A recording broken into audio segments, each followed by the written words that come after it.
Hello everyone and welcome back to my channel.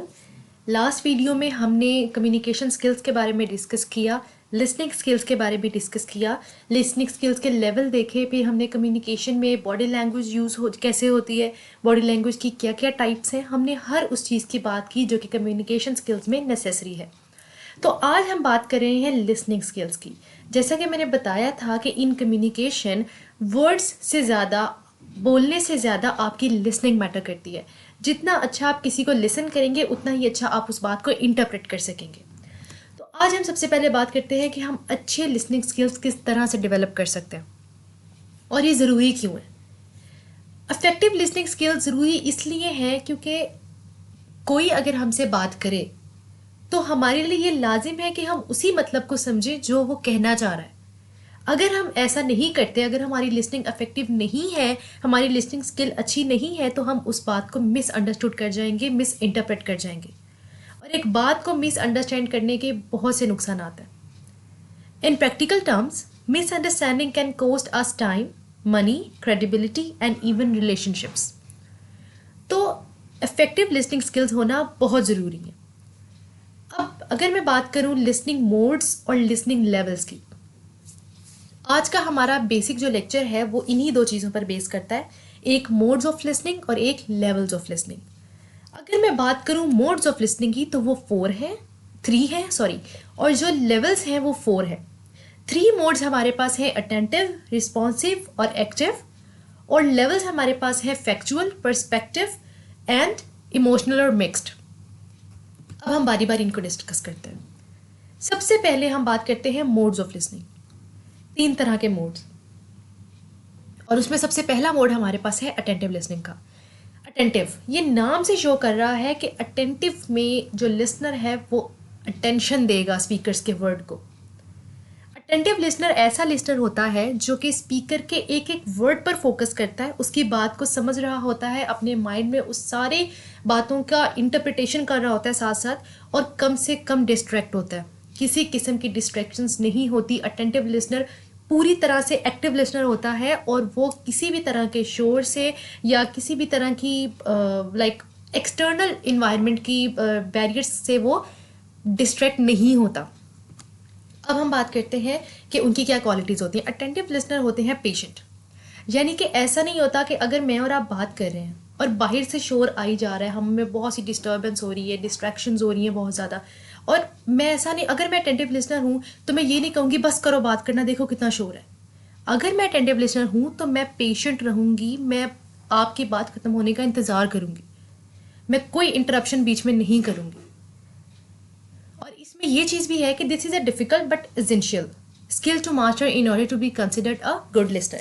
यानी good listener होने के लिए आपको ना सिर्फ अच्छा सुनना है बल्कि आपको पेशेंट भी रहना है, और आप स्पीकर की बात को काटेंगे नहीं, इंटरप्ट नहीं करेंगे। अब है रिस्पॉन्सिव लिसनिंग। अटेंटिव में हम सिर्फ सुन रहे हैं, but in responsive listening you are responding. Responsive listening ऐसी होती है कि हम अगर स्पीकर की बात को सुन रहे हैं, हम उसको अंडरस्टैंड भी कर रहे हैं और हम उनको इनकरेज कर रहे हैं कि आप बात करो।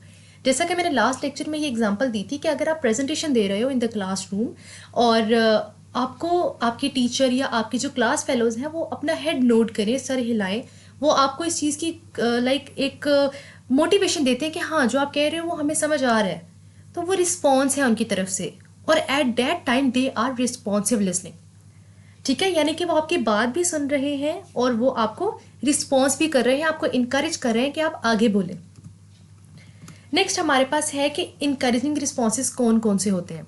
सबसे पहले हम बात करते हैं नॉन वर्बल रिस्पॉन्सेज के, यानी कि अगर आप कोई बात कर रहे हैं और मुझे इस बात की बहुत अच्छी समझ आ गई है, अगर तो उसका कॉन्टेक्स्ट पॉजिटिव होगा और मैं स्माइल करूं तो ये एक इनकरेजिंग रिस्पॉन्स है। लेकिन कभी कभी इसका नेगेटिव भी होता है कि हम स्मॉक यूज़ करते हैं, यानी कि हम तंजिया मुस्कुराहट देते हैं, वो नेगेटिविटी में आती है। स्माइलिंग इन अ सेंस कि आप किसी पॉजिटिव बात की पॉजिटिविटी शो करने के लिए स्माइल करो, तो ये एक रिस्पॉन्स है। अप्रोप्रिएट फेशियल एक्सप्रेशन, यानी कि मैं अपना फेशियल एक्सप्रेशन ठीक करूँ। अब ऐसा ना हो कि मेरे से कोई बात कर रहा हो और मैं त्योरी चढ़ा के बैठी हूँ, अपनी आईब्रोज अपलिफ्ट करके बैठूँ कि हाँ कहो क्या कह रहे हो, तो ये तो बहुत नेगेटिव रिस्पॉन्स होगा। तो इनकरेजिंग रिस्पॉन्स ये है कि मैं अच्छे फेशियल एक्सप्रेशंस के साथ किसी की बात सुनूं। Affirmative nod of the head, नफ़ी में नहीं बल्कि उसकी अफर्मेटिव यानी कि मैं जो वो बात कह रहे हैं मैं उसको समझने के रोल में, यानी कि सर हिलाऊं कि हाँ मुझे समझ आ रही है, आई कांटेक्ट मेरा प्रॉपर हो, डिस्ट्रैक्शंस कम से कम हो। आजकल क्या होता है कि दो आपस में बात कर रहे होते हैं और एक बंदा मोबाइल पे लगा है और दूसरा बात करी जा रहा है, तो ये तो वैसे ही एटिकेट्स के बहुत खिलाफ है, और दूसरा ये बहुत ही डिस्करेजिंग रिस्पॉन्स है कि एक तो आप बात कर रहे हो और आपकी बात से ज़्यादा किसी के फ़ोन की अहमियत है, तो ये तो सीधे सीधे डिस्ट्रैक्शन है। ना तो स्पीकर बात करेगा क्योंकि लिसनर को तो ज़रूरत ही नहीं है बात सुनने की, लिसनर तो अपना इंटरेस्ट ही शो नहीं कर रहा, तो ये डिस्ट्रैक्शन होगी और ना ही इफेक्टिव लिसनिंग होगी और ना ही इफेक्टिव स्पीकिंग होगी। उसके अलावा हम नोट्स लिख लें। इसकी मैं एक एग्जांपल दूं कि जब टीचर हमें पढ़ा रहे होते हैं तो टीचर इज़ द स्पीकर, और हम अगर उनकी बात सुन के कुछ रजिस्टर पे नोट कर लें तो ये उनके लिए इंकरेजमेंट है कि हाँ जो मैं समझा रहा हूँ वो अगले बंदे को इंपॉर्टेंट लग रहा है, दैट्स वाई ही और she is taking the notes. Next है leaning slightly towards the speaker. ये तो साइकोलॉजी भी कहती है कि अगर आप किसी से बात करें और आप ये पहचानना चाहते हैं कि वो आपकी तरफ कितना मुतवज्जे है, तो आप उसकी बॉडी लैंग्वेज देखें। अगर उसके पैरों की डायरेक्शन और उसके हाथ पूरी बॉडी की डायरेक्शन आपकी तरफ है, इसका मतलब है कि वो अटेंटिव है। लेकिन अगर उसकी बॉडी लैंग्वेज आपकी तरफ नहीं है, वो कहीं और देख रहा है और बात कहीं और बात आप उसकी तरफ देख के करें, तो इसका मतलब है वो अटेंटिव नहीं है। तो जब भी आप स्पीकर से बात सुन रहे हैं तो आप उनकी तरफ थोड़ा सा स्लाइटली बेंड हो जाएं ताकि उसको पता लगे कि आप उनकी बात में अटेंशन दे रहे हैं, you are listening to him.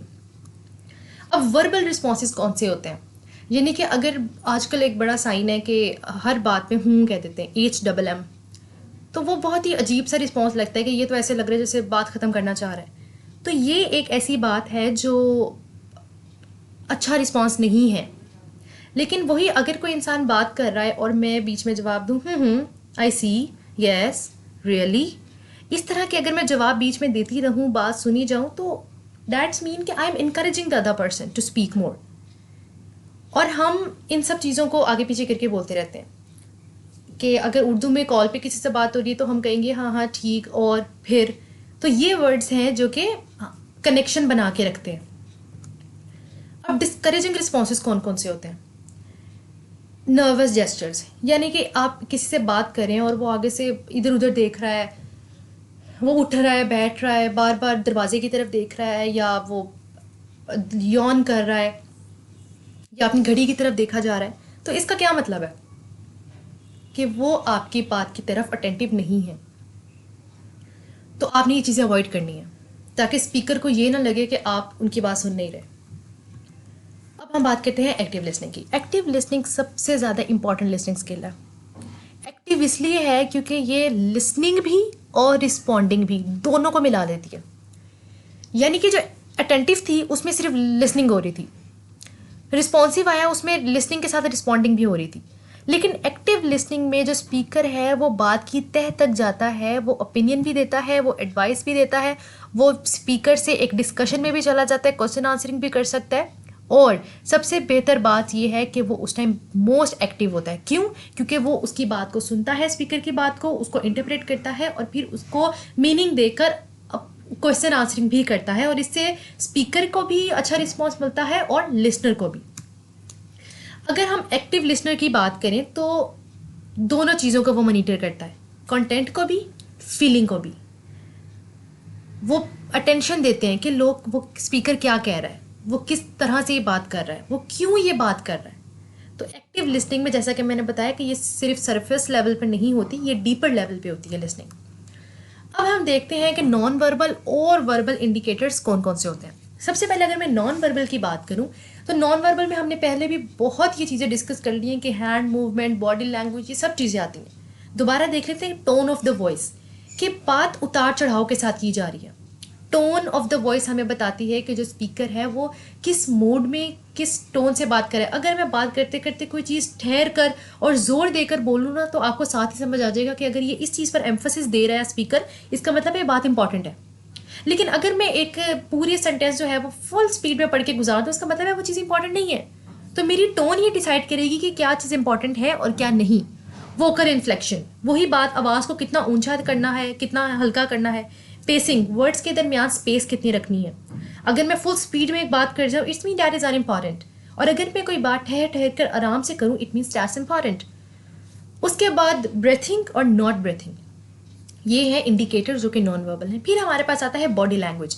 Body language में हमारे सर से लेकर पैर तक जितने जेस्चर्स हम देते हैं, पोस्चर हमारा कैसा है, हम उठे हैं, बैठे हैं, हम मूवमेंट कर रहे हैं, हम हाथ हिला रहे हैं, उंगली के इशारे से कुछ बता रहे हैं, तो ये सारी चीज़ें हैं बॉडी लैंग्वेज में आती है। फेशियल एक्सप्रेशंस में मैंने बताया, आई कॉन्टेक्ट आ जाता है फेशियल एक्सप्रेशन में, स्माइल आ जाती है, और इस तरह की चीज़ें, and emotions behind the words. यानी कि अगर एक इंसान बात करते करते इमोशनल हो गया तो हमें पता लग जाता है कि वो भी एक नॉन वर्बल इंडिकेटर है। Verbal indicators, use of strong और इमोशनल लैंग्वेज। मुझे ऐसी लैंग्वेज यूज़ करनी है, लाइक अगर मैं एग्जांपल्स दे रही हूँ तो वो मैं अपनी, मुझे जो लगता है कि मेरी ऑडियंस के लिए वो एक मॉडर्न एग्जांपल्स होंगी। जैसे मैं क्लासरूम में प्रेजेंटेशन के एग्जांपल दूँ या इमरान खान से डिस्कशन की एग्जांपल दूँ, ये जितनी मैंने एग्जांपल्स दी हैं that are related to the current situation. तो मैं अपने ऑडियंस की इमोशनल और उनकी कॉग्निटिव लेवल देख कर एग्जाम्पल्स दे रही हूँ। इसका ये मतलब है कि मैं स्ट्रॉन्ग लैंग्वेज यूज़ कर रही हूँ, ठीक है। This is just an example. तो ये, और हम दूसरी बात ये, अगर मैं अब ऐसी बात कहूँ कि लाइक मैं कुछ ऐसी बात कर दूँ कि वीडियोस नहीं सुननी चाहिए, लोग यूट्यूब से आकर चीज़ें देख लेते हैं, तो दैट्स अ कर्सिंग कमेंट, ये डिग्रेडिंग कमेंट है। और अगर मैं ये बात करूँगी तो जो लोग मुझे सुन रहे हैं वो मुझे सुनना बंद कर देंगे। तो लिसनर के लिए भी और स्पीकर के लिए भी ये चीज़ इंपॉर्टेंट है कि वो अपनी बात को पॉजिटिव सेंस में रखे, किसी किस्म की बाइसनेस या प्रेजुडिस शो ना करे, और किसी तरह का कर्सिंग या डेरोगेटरी कमेंट यूज़ ना करे। Once the listener feels they understand the sender's message, they paraphrase it back to the speaker to ensure understanding prior to responding with their own answer of message. अब ये एक general बात है, ठीक है। अब लिसनर का काम क्या होता है कि वो सबसे पहले तो समझे कि स्पीकर कह क्या रहा है। जब उसने सुन लिया अपने पूरी थॉट्स के साथ, अपनी पूरी फीलिंग्स के साथ, क्या क्या ज़रूरत है, क्यों स्पीकर ने ये बात की है, फिर उसके बाद वो पूरे अपने माइंड में प्रोसेस करे, और अगर कोई क्वेश्चन है तो वो स्पीकर से पूछ ले। और ऐसा भी होता है कि जब आप लिसनिंग कर रहे होते हो तो आप स्पीकर की बात को अपने ही माइंड में पैराफ्रेज कर रहे होते हैं ताकि आपको वो चीज़ याद रहे। तो अगर आपने स्पीकर से वो क्वेश्चन करना है, like this is a process कि अगर मैं और मेरी फ्रेंड आपस में बात कर रहे हैं, मैं अगर उससे कोई बात कह रही हूँ तो उसका ये काम है कि पहले वो मेरी बात को पूरा सुने। जब वो मेरी बात को पूरा सुन ले तो उसके बाद उसको समझे, और उसको समझने के बाद अगर उसको कोई बात नहीं समझ में आई तो मुझसे पैराफ्रेज करके ही पूछे कि क्या तुम्हारी बात का मतलब ये था। तो उसके लिए वो किस तरह से पैराफ्रेज स्टेटमेंट्स यूज़ करेगी कि इट साउंड्स लाइक, मुझे ऐसा लगा, इन अदर वर्ड्स, या दूसरे लफ्ज़ों में ये कह सकते हैं, या मेरी बात को कंक्लूड करने के लिए वो बोले सो कि तुम ये कहना चाह रही हो। तो ये है पैराफ्रेजिंग टूल्स जो कि हम मैसेंजर की बात को इंटरप्रेट करके पैराफ्रेज करने के लिए यूज़ करते हैं। पैराफ्रेज होता है कि हम एक बात को चेंज करके सामने पेश करें, ठीक है। तो it is important to acknowledge और play back both the content and the feelings behind the word. ये हमने डिस्कस कर लिया है कि रीस्टेट करने की ज़रूरत नहीं होती जो आपने सुना है। इट्स नॉट नेसेसरी कि हर चीज़ ही नोटिसेबल हो, हम सिर्फ वही चीज़ माइंड में रखते हैं, उसी चीज़ को मीनिंग देते हैं जो चीज़ इंपॉर्टेंट हो, जो कि नोटिसेबल हो। अब ये सारी एग्जांपल्स दी हुई हैं। Everything is organised and ready and you look somewhat overwhelmed by this. अब इसमें कंटेंट भी है और इसमें फीलिंग भी है, यानी कि एक अच्छा स्पीकर और एक अच्छा लिसनर वो होता है जो कंटेंट के साथ साथ फीलिंग्स का भी ध्यान रखे, ठीक है। So you have recommended that the product B use for the next surgery, however you don't seem excited about this change. यानी कि इसमें कंटेंट भी आ गया और फीलिंग भी आ गई। तो ये एक अच्छी कम्युनिकेशन की एग्जाम्पल है कि जिसमें आप कंटेंट विद इमोशंस साथ साथ देखें। मोड्स हो गए हमारे क्लियर। सो अब हम बात करते हैं लेवल्स ऑफ लिसनिंग की। लेवल्स ऑफ लिसनिंग 4 तरह के हैं, ठीक है। लिसनर्स जो हैं वो उसी चीज़ पर अटेंशन देते हैं जो चीज़ उनको इम्पॉर्टेंट लगती है। और ये अगर कभी कभी ऐसा हो जाए कि हम लेवल्स ऑफ कम्युनिकेशन में डिस्टिंग्विश ना कर पाएँ तो ये मिस इंटरप्रिटेशन क्रिएट करती है। वो लोग हमारी बात को जो सुन रहे हैं हमें, वो हमें मिस अंडरस्टैंड कर जाएंगे, मिस इंटरप्रेट कर जाएंगे। तो अब हम बात करते हैं लिसनिंग लेवल्स की, जो कि 4 है। फैक्चुअल, नाम से पता लग रहा है जो चीज़ फैक्ट पे बेस करेगी वो फैक्चुअल होगी। यानी कि अगर कोई चीज़ नंबरिंग में, अकाउंट्स में या फिर डिजिट्स के फॉर्म में हो हमारे पास, वो फैक्चुअल होती है। और उस तरह की लिसनिंग को हम फैक्चुअल लिसनिंग बोलते हैं, जो कि इफेक्ट्स वगैरह से कन्वे की जाए। परसेप्टिव हमारे पास निकला है वर्ड परसीव से, यानी कि हम अगर अपने बिलीव्स को, अपने थॉट्स को जो हम परसीव करते हैं, जो हमने इंटरप्रेट किए हुए हैं अपने माइंड में, अपने बिलीव्स को, उनको कन्वे करना। और अगर मैं उनको कन्वे करूँगी तो ये स्पीकर का लेवल है, वो फिर पर्सपेक्टिव अप्रोच और है। लेकिन अगर मैं अपने बिलीव्स और अपने थॉट्स को के लिहाज से बात को सुनूँ ना, तो वो है परसेप्टिव लिसनिंग। इमोटिव नाम से पता लग रहा है कि ये इमोशन बेस्ड है, यानी कि फीलिंग्स या इमोशंस कन्वे करना अपने वर्बल, वोकल या विजुअल एड्स के थ्रू। ठीक है, मतलब आप किसी भी तरह से अपने अगर इमोशंस या फीलिंग्स का इजहार करें, कन्वे करें, तो that level will be the emotive level. अब हम बात करते हैं मिक्स्ड की। मिक्स्ड कुछ भी हो सकता है, यानी कि हम किसी को तंज कर रहे हैं, हम कोई सुनी सुनाई बात आगे कर रहे हैं, हम मजाक कर रहे हैं, तो ये जितनी भी मिक्स्ड टाइप्स ऑफ फीलिंग्स हैं ना, वो आती हैं लिसनिंग, मिक्स्ड लिसनिंग लेवल में। तो ये 4 लेवल्स थे लिसनिंग के। अब हम किस तरह आइडेंटिफाई करें कि ये किस लेवल की बात हो रही है? सबसे पहले तो ये इंपॉर्टेंट होता है कि हम आइडेंटिफाई करें कि कौन सा कम्युनिकेशन लेवल है, ताकि हम कम से कम उसकी चांस बना सकें गलती के या मैसेज को मिसअंडरस्टैंड करने के। क्योंकि ये हमें तब पता लगता है कि जब एक लिसनर जो है वो मैसेंजर को या स्पीकर को रिस्पॉन्ड करता है, उसको इवेल्युएट करता है। और अगर हम ये असेसमेंट जो कि हमने करनी है मैसेंजर की या स्पीकर की, अगर वो इनएक्यूरेट हो, तो कंफर्म बात है कि मिस इंटरप्रिटेशन हो जाती है और कम्युनिकेशन इफेक्टिव नहीं रहती। नेक्स्ट है कन्वर्जेशंस, प्रॉम्प्ट्स एंड प्रॉप्स। सब अब बात करनी है ना, तो सीधी सी बात है कि आप अपना कंटेंट पहले ही क्लैरिफाई कर दें, ताकि किसी किस्म की मिसअंडरस्टैंडिंग क्रिएट ना हो। यानी कि अगर आप किसी इशू को डिस्क्राइब कर रहे हैं ना, तो आप पहले ही बता दें कि मेरा ये इशू है और मैं इस बारे में बात करूंगा। और इसके लिए आपको ये ज़रूरी है कि आप उस इशू की तह तक जाएं। बहुत प्यारी लाइन लिखी हुई है कि it is important to dig a little deeper to make sure you have hit the heart of the issue. कि आप इतनी गहराई तक जाएं कि आपको पता लग जाए कि आपने इशू जो है उसको जड़ तक देख लिया। अब आपको कोई भी क्वेश्चन आए, आपको किसी किस्म का भी रिस्पॉन्स आए, आप उसका जवाब दे सकते हैं। सबसे ज़्यादा जो बेस्ट वे है कि हम अपनी इन्फॉर्मेशन को अच्छी तरीके से एक्सप्लोर कर पाएँ, वो ये है कि हम अपना इशू क्लैरिफाई कर दें और स्पीकर को पहले ही एक रेड लाइट दे दें कि हाँ, ये देख लो, हमारा ये कंटेंट है और हम इसी बारे में बात करने लगे। अब ये देखिए, ये हैं कुछ एग्जांपल्स कि हम किस तरह से उनको प्रॉप्स देते हैं कि टेल मी मोर, मुझे बताओ आप क्या कहना चाह रहे हो। What do you say that, why do you say that, आपने ऐसा क्यों कहा। फॉर एग्जांपल कि क्या इसकी एग्जांपल हो सकती है, हाउ सो, ऐसा कैसे हो सकता है, एंड और। यानी कि ये वो बात है कि अगर मैं आपसे एक बात कर रही हूँ और आपको उस चीज़ की समझ नहीं आई, तो आप बात करें उस हवाले से क्वेश्चंस करें, तो आप उसमें और इंटरेस्ट शो करें। आप कहें टेल मी मोर, मुझे इस बारे में थोड़ा और बताएं, आपने ऐसा क्यों कहा है, इसकी कोई एग्जांपल दे सकते हैं मुझे, या अगर आपने ये बात की है तो इसका ये रुख भी तो हो सकता है, और इसके अलावा आप इसमें क्या ऐड करना चाहते हैं। तो ये सब चीज़ें हैं जो हम स्पीकर को दे देते हैं कि हाँ, मुझे इस चीज़ की समझ नहीं आई, ये इशू है, तो आप ना मुझे इस बारे में बता दें, गाइड कर दें। और इसके लिए ये वाले हमारे पास सारे प्रॉब्स होते हैं जो हमने करने होते हैं। नेक्स्ट हमारे पास आ गया, ये कुछ और एग्जांपल्स हैं कि then, such as, so, because.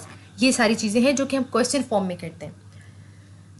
अब ये हम बात करें बेसिकली इशू बेस्ड लिसनिंग की, कि अगर हमें लिसनिंग में कोई इशू आ रहा है ना, तो हम स्पीकर को किस तरह से उस बारे में गाइड कर सकते हैं, ये वो बात है। तो अब ना ये कम्बिनेशन में यूज्ड होते हैं, यानी कि हम स्पीकर की बात को पैराफ्रेज करके पूछते हैं, स्पीकर को प्रॉम्प्ट देते हैं, स्पीकर से क्वेश्चन करके पूछते हैं, एक सिनेरियो बना लेते हैं कि हाँ, मुझे ये बात समझ नहीं आई, आपने इसको इस तरह से कहा था, हम इसको इस तरह से भी तो देख सकते हैं। तो ये कुछ चीज़ें हैं जो स्पीकर को अपना इशू पहुंचाने के लिए यूज़ की जाती हैं, और फिर स्पीकर उसको अच्छे से समझ के क्लैरिफाई कर देता है। ये आ गई हमारे पास इशू बेस्ड लिसनिंग। अब इशू बेस्ड लिसनिंग मैंने जैसे कि बता दी कि ये एक क्रिटिकल स्किल है डेवलप होने वाली, कि अगर आपको बहुत टाइप्स है ना लिसनिंग की, तो ये एक उनमें से एक टाइप है इशू बेस्ड लिसनिंग।